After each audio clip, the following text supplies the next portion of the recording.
जय श्री कृष्णा। राधे राधे। सभी श्रद्धालु भक्तजनों को मेरा सादर प्रणाम है। आज आप सभी श्रवण करेंगे सोमवार की भगवान भोलेनाथ की 5 गाथा और आरती। सोमवार का गाथा आरती सुनने से आपका मिलेगा महापुण्य फल की प्राप्ति। कहानी है गंगा की महानता। भगवान पृथ्वी पर हो रहे कुंभ मेले में बड़ी भारी भीड़ उमड़ रही है। छोटे छोटे बच्चों से लेकर बड़े वृद्धा तक सब लोग गंगा जी में डुबकी लगाकर पुण्य कमाना चाहते हैं। कितनी अद्भुत बात है। तुम ठीक कह रहे हो पार्वती, पर इतने लोग में ऐसे कितने हैं जो वास्तव में गंगा की महिमा की वो जानते हैं। कितने वृद्धा ऋषि मुनि भी इस महान पर्व में सम्मिलित है। क्यों वो भी गंगा की महिमा से अनभिज्ञ है। त्रिवेणी संगम बड़ी भारी भीड़ है। चलो हम वहाँ जाकर ही वास्तविकता का पता लगाते हैं। जैसी आपकी इच्छा स्वामी। मैं एक बूढ़े मृत्यु का रूप लेता हूँ और तुम उसकी सुंदर पत्नी का रूप धारण कर लो। हाय, मेरे पति की मृत्यु हो गई है। कोई है जो मेरी मदद कर सके। मैं क्या करूं। हाय, मेरी पति की मृत्यु हो गई है। कोई है जो मेरी मदद कर सके। मैं क्या करूं। स्त्री का विलाप सुन कर उसके चारों ओर भीड़ इकट्ठा हो गई। हम किस तरह तुम्हारी मदद कर सकते हैं। माता, यह मृत्यु मेरे पति है। उनकी इच्छा थी कि वो अपने जीवन की आखिरी घड़ी गंगा के तट पर वो व्यतीत करे। इसलिए हम लोग बड़ी दूर से चलकर यहाँ आए हैं। पर यहाँ तो यह दुर्घटना घट गई। यह सब प्रबंध का खेल है। बहन, परेशान मत हो। हम तुम्हारी मदद करने के लिए तैयार है। कई लोग उस स्त्री की मदद करने आगे आए, पर कोई उसकी सहायता का फायदा उठाने की कोशिश में था तो कोई उसका आभूषण लूटने की कोशिश में थे। मुझे इनका क्रियाक्रम करना होगा। कौन इसमें मेरी मदद करेगा। देवी, आप मुझसे कहिए क्या करना होगा। मैं हाजिर हूँ। मुझसे कहिए। मैं आपके पति को अपने कंधे पर उठा कर ले जाऊंगा और उनका अंतिम संस्कार करूंगा। हम सब यहाँ पर मौजूद है। तुम जरा भी चिंता मत करो। धन्यवाद, पर एक शर्त है। आपसे जो मन और शरीर से वो पूर्णतः पवित्र हो, वो ही मेरे पति का अंतिम संस्कार करेगा। यह सुनकर सबकी बोलती बंद हो गई। जिनकी दृष्टि उस स्त्री के गहनों पर थी, वो फौरन दूर हट गया। अनाए लोग भी हिचकिचाने लगा। क्या इस भीड़ में ऐसा कोई नहीं जिसका मन बुरी तरह से पवित्र हो। क्या कोई भी मेरे पति का अंतिम संस्कार नहीं कर सकता। क्या ऐसा भी कोई व्यक्ति हो सकता है जो पुनीत निष्पाप हो।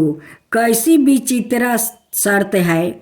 यह सोच कर भीड़ धीरे धीरे वो हटने लगी।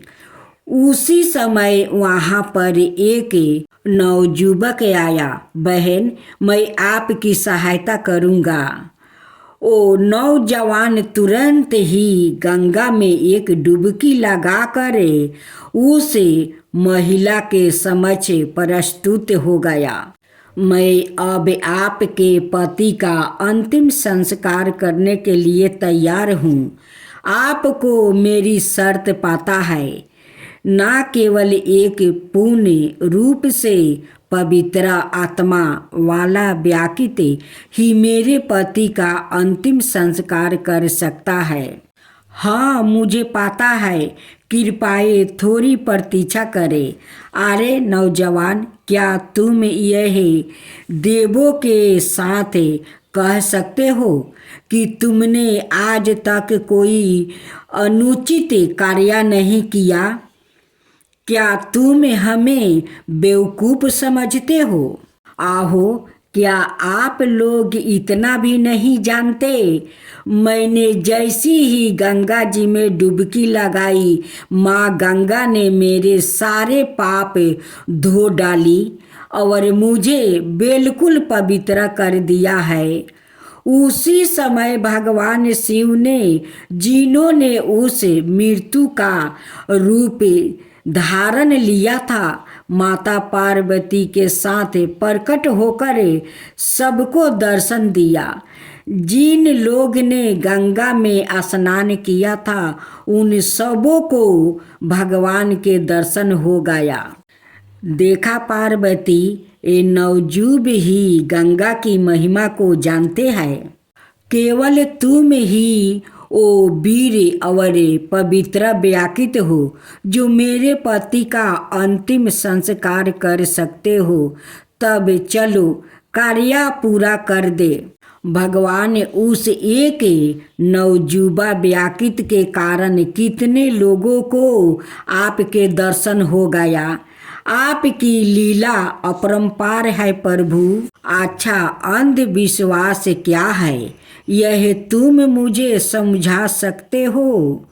विश्वास तो पुरनीत अंधा ही होता है, उसकी आंखें है ही कहाँ। यह तो उसे विश्वास कहो अथवा ज्ञान। यह कैसे कह सकते हैं कि विश्वास कभी तो अंधा होता है और कभी आंखें देखे झूठ होता है। भगवान शिव और अगस्त मुनि की कहानी। एक बार भगवान शिव और माता पार्वती कैलाश में उस कक्ष में गए जहाँ अनेक पांडुलिपियाँ रखी हुई थी। अगस्त मुनि उनका दर्शन करने के लिए आए थे। उन्होंने उन्हें भी अपने साथ ले लिया। हे महादेव, इन गणनाथों में से बड़ी सुंदर महक आ रही है। यह किसकी खुशबू है? अगस्त, यह तामिल की खुशबू है। अगस्त, तुम दक्षिण दिशाओं में जाओ और इन शास्त्रों पर आधारित तामिल व्याकरण की रचना करो। तुम्हारे द्वारा तामिल भाषा का प्रचार और प्रसारण होगा और तुम्हें संसार तामिल ऋषि के नाम से जानेंगे। अगस्त, इन ग्रंथों में तामिल का व्याकरण शास्त्रों निहित है। मैं तुम्हें तामिल व्याकरण की शिक्षा दूंगा। तुम इन ग्रंथों को अपने साथ अध्ययन के लिए ले जा सकते हो। भगवान आपकी कृपा से अवश्य ही ऐसा ही होगा। सब आपकी कृपा है प्रभु। अगस्त ने भगवान शिव से दक्षिण में एक पवित्र नदी के लिए प्रार्थना की, जिसमें वो पूजा अर्चना कर सके और श्रद्धालु भक्त स्नान करके पवित्र हो सके। प्रभु ने कावेरी का आह्वान किया, जो कि 7 पवित्र नदियों में से एक है। कावेरी, तुम अगस्त के साथ दक्षिण दिशा में लोक कल्याण हेतु जाओ। मैं माता कबेरी को अपने कमंडल में भूलक पर ले जाऊंगा। जैसी आपकी आज्ञा प्रभु। ठीक है। उचित समय पर कबेरी पृथ्वी पर सवाए प्रवाहित हो जाएगी। सूर पद्म नाम का असुर ने इंद्र को परास्त करके अमरावती पर कब्जा कर लिया और देवताओं को बंदी बना लिया। सूर्य पद्म से भयभीत हो इंद्र श्रीकाली में जा छिपा। एक दिन नारद मुनि उनसे मिलने आए। इंद्र ने मुनि से अपनी व्यथा वर्णन किया। मुनिवर, मैं प्रतिदिन शिव पूजन करता हूँ, पर वह उपवन जिसे मैं पूजा के पुष्पा तुरता हूँ, जल के अभाव में वो सूख गया है। कृपया इस उपवन की रक्षा का कोई उपाय बतलाइए। इंद्रदेव, आप श्री गणपति से प्रार्थना करें, वो कृपा करके आपको कबेरी नदी दान में दे देंगे, जो कि इस समय अगस्त मुनि के कमंडल में वो निवास कर रही है। नारद का आदेश मानकर इंद्र ने गणपति की आराधना की। गणपति प्रसन्न हुए। उन्होंने एक कौवे का रूप धारण किया और कुंडगु पर्वत पर गया। वहाँ अगस्त मुनि ध्यानावस्था बैठे हुए थे। वह कमंडल तो अगस्त के पास ही रखा हुआ है। मैं उसे चुपके से लुढ़का देता हूँ। ए बालक, तू बड़ा शरारती है। रुक, मैं अभी तेरे सिर पर एक चपटा लगाता हूँ। मेरे कमंडलू को किसने गिराया? अच्छा, जरा ऐसा करके तो दिखाइए। गणेश ने एक ब्राह्मण बालक का रूप धारण किया और मुस्कुराते हुए वहाँ प्रकट हो गया। जैसे ही अगस्त मुनि ने अपना हाथ उठाया, उन्होंने देखा कि बालक के स्थान पर गणपति खड़े हैं। हे गणपति, मैंने आपको पहचाना नहीं। मुझसे बड़ी भारी भूल हो गई है। पराचित के रूप में मैं सवाए ही अपने सिर पर वो थापर लगाऊंगा। हे विनायक, आप संसार के लोक पर अकारण ही करुणा करते हैं। आपके सामने अपने भक्तों के कष्टों का निवारण करने का इतना आग्रही कोई भी नहीं है। आपके मंदिर में जो भी श्रद्धालु आए और अपना सर थपथपाए, उन पर आप कृपा करें। मुनिवर, आप व्यर्थ में दुखी ना हो।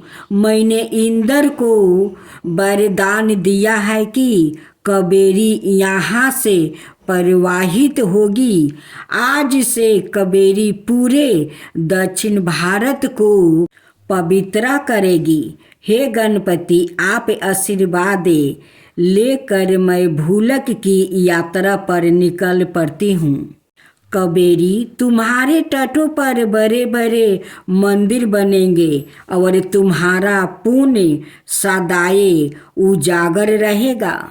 जय श्री कृष्णा। राधे राधे। भक्तजनों, आज आप सुनेंगे कहानी है गंगा राममूर्ति दुर्वासा का श्राप। दुर्वासा आत्रि मुनि के पुत्र थे। वो अत्यंत क्रोधित स्वभाव के थे। उनके एक शिष्य का नाम बिरदुसेन था। बिरदुसेन की पत्नी का नाम हेमलता था। एक दिन तुमने तो कहा था कि तुम्हें जोर का दर्द हो रहा है। ऐसी अवस्था में कहाँ जा रही हो? मुझे गुरुदेव की सेवा करने जाना पड़ेगा। दुर्वासा ऋषि स्नान करने के लिए गया हुआ था। विदुसेन उनके यज्ञ की तैयारी करने लगा। सर में दर्द होने के कारण वह अपनी आंखें बूंद कर बांस की नली से अग्नि जलाने के लिए वो जोर से फूंक मारने लगा। स्नानोपरंत दुर्वासा यज्ञ करने के लिए बैठे। विदुसेन उन्हें देख नहीं पाया। जैसे ही उसने अग्नि को प्रज्वलित करने के लिए फूंक मारी, जांघा पर अग्नि गिर गई। अरे, चिंगारी से मेरी जांघ जल गया। आहो, मुझसे बड़ी भारी भूल हो गई है। क्रोधित दुर्वासा ऋषि ने शीशा को श्राप दे डाला। मुझे जलाने के अपराध में तू 1 करोड़ युग तक नरक की अग्नि में जलता रहेगा। विदुसेन ने विनम्रता पूर्वक दुर्वासा को अपनी व्यवस्था के बारे में बताया और उनसे क्षमा याचना की, परंतु दुर्वासा का क्रोध शांत नहीं हुआ। विदुसेन बड़े दुखी मन से अपनी कुटिया में लौट आया। नाथ, आप रो क्यों रहे हैं? क्या हुआ? विदुसेन ने गुरु के आश्रम पर जो घटना घटी थी उसका वर्णन किया। पति पत्नी दुर्वासा ऋषि के पास गया। हेमलता ने उन्हें प्रणाम करके उनसे प्रार्थना की, आप तो हमारे माता पिता से भी बड़े हैं। कृपा करके मेरे पति द्वारा अनजाने में की गई भूल को क्षमा कर दीजिए। परंतु दुर्वासा पर इस करुणा प्रार्थना का भी कोई असर नहीं हुआ। कहा तो ऋषि के जांघ पर वह छोटा सा घाव और कहाँ इतना भयंकर श्राप। इस घोर अन्याय का स्मरण करने हेमलता अग बबूला हो गई। हे अग्निदेव, यदि मैं एक पतिव्रता नारी हूँ तो आप तुरंत शीतल हो जाइए। अग्निदेव ने इस पतिव्रता की प्रार्थना तत्क्षण स्वीकार कर लिया। इसके परिणाम स्वरूप समस्त पृथ्वी में प्रज्वलित अग्नि, चाहे वह घर के चूल्हे की हो अथवा जग अग्नि, शीतल हो गई। यहाँ तक कि भगवान शिव का तेजस्वी फरसा भी ठंडा पड़ गया। तब ब्रह्मा, विष्णु और महेश दुर्वासा के समक्ष प्रकट हो गए। दुर्वासा ने शिव जी से कहा, भगवान, आपने नेत्रा और आहूद निस्तेज क्यों देख रहे हैं? विदुसेन ने मुझे अपने गुरु को पीड़ा दिया है, इसलिए मैंने उसे श्राप दिया है। उसने भूल की है, पर उसके लिए कोई प्रायश्चित भी तो हो सकता है। इसका प्रायश्चित यही है कि उसे घोर तपस्या करनी होगी। यदि तप के प्रभाव से विदुसेन त्रिदेव में किसी एक का दर्शन कर ले तो उसे मेरा श्राप से मुक्ति मिल जाएगी। यह सब सती हेमलता के श्राप का प्रभाव है। अग्नि शांत हो गई है और यह सब तुम्हारे श्राप के कारण हुआ है। दुर्वासा मुनि के वचन सुनकर भोलेनाथ भी मुस्कुराए। यदि ऐसा है तो विदुसेन को तो श्राप से मुक्ति मिल जाएगी। कैसे? उसने तो अभी तक कोई तप नहीं किया है। भगवान शिव ने कहा, बिना तप करे ही विदुसेन को त्रिदेव के दर्शन हो गया है।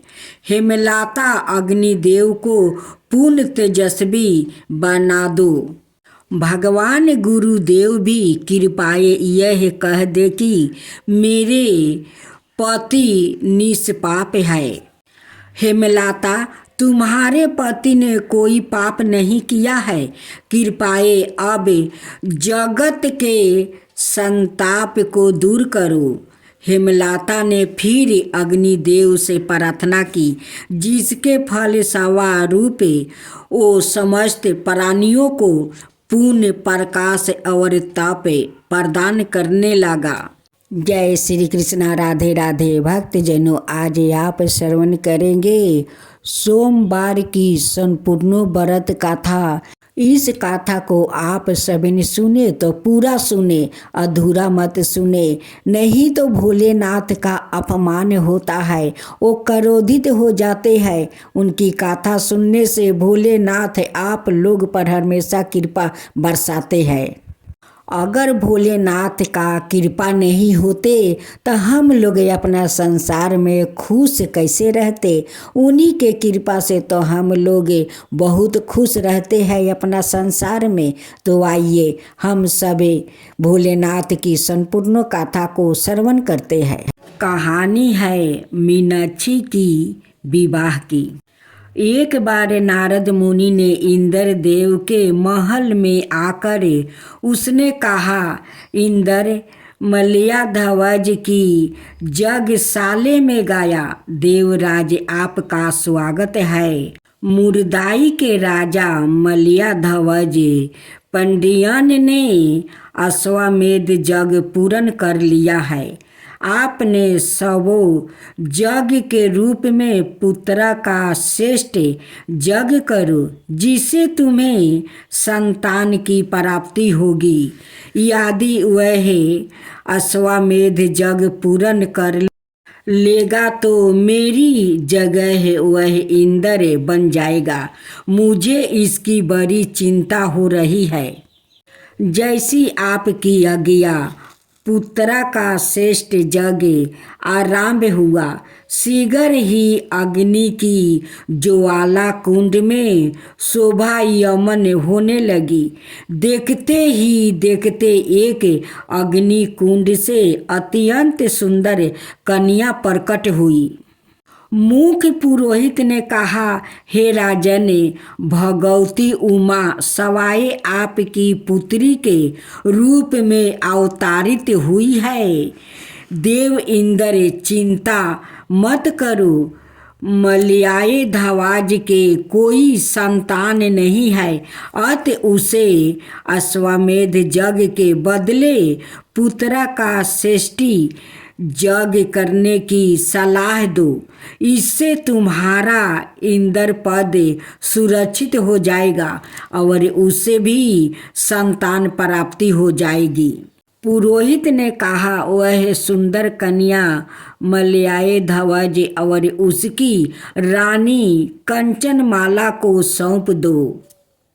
समयांतर में वो कन्या एक सुंदर युवती बन गई है। राजन, राजकुमारी अस्त्र शस्त्र और धनु विद्या में पारंगत हो गई है और उनमें वो सब गुण है जो कि एक शासक में होना चाहिए।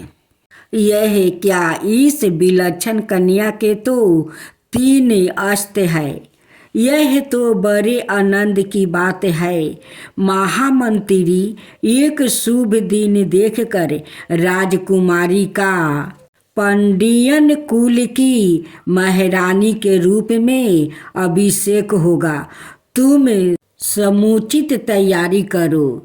राजसभा में राजगुरु ने राजकुमारी मीनाक्षी का राज्या अभिषेक किया और कहा। उसी समय आकाशवाणी हुई, यह राज्या जिसका नेतृत्व कुमारी मीनाक्षी करेगी, अब से कात्री नाडु के नाम से जाना जाएगा। राजन, तुम चिंता मत करो। जब यह कन्या बड़ी होगी और इसे अपने योगपति प्राप्ति होगा, इसका 3 स्तन लुपित हो जाएगा। तुम इसकी उसी तरह देख रेख करना जिस तरह तुम अपने पुत्र की करते हो। रानी मीनाक्षी चिरंजीवी हो गई, कातरी नाडू की जय हो। मलियाधवाज के देहवासन के पश्चात महारानी मीनाक्षी ने राज्य की ओ बागडोर संभाली। मंत्रीगण और सेनापति, मैं दिग्विजय करना चाहती हूँ, सेना को तैयार करो। महारानी मीनाक्षी ने अंग देश, बंगाल और अन्य सभी राज्यों को जीत लिया। अंत में उन्होंने अपनी विशाल सेना के साथ कैलाश पर चढ़ाई कर दी। प्रभु मुरादाई की महारानी मीनाक्षी ने कैलाश को चारों ओर से घेर लिया है। उसने हमारे दैत्यों को परास्त कर दिया है। मैं सवाए अपने विनाशक धनुष को लेकर युद्ध भूमि में उतरूंगा। नंदी पर सवार होकर विनायक पानी भगवान शंकर युद्ध भूमि में उतरे। उन्हें देखते ही मीनाक्षी का तीसरा स्तन लुप्त हो गया। मेरा तीसरा स्तन लुप्त हो गया, इसका मतलब यही मेरे होने वाला पति है। मैं अगले सोमवार मुरादाई आकर तुमसे विवाह करूंगा। मेरा सिर सवाए ही आदर से झुका जा रहा है, जैसी आपकी आज्ञा प्रभु। हे मीनाक्षी, मैं सदाए तुम्हारे साथ हूँ। मैं और तुम अभिन्ना है। अब तुम मुरादाई लौट जाओ। प्रभु, आप कृपाए कल्याण सुंदर के रूप में लगन मंडप में पधार कर हमें कृतार्थ करें। प्रभु ने एक सुंदर वर का रूप धारण किया और उनका विवाह संपन्न हुआ। भगवान शिव जी की आरती।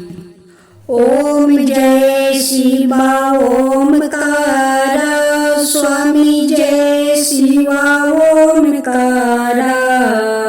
ब्रह्मा विष्णु सदा शिव अर्धंगिनी धारा।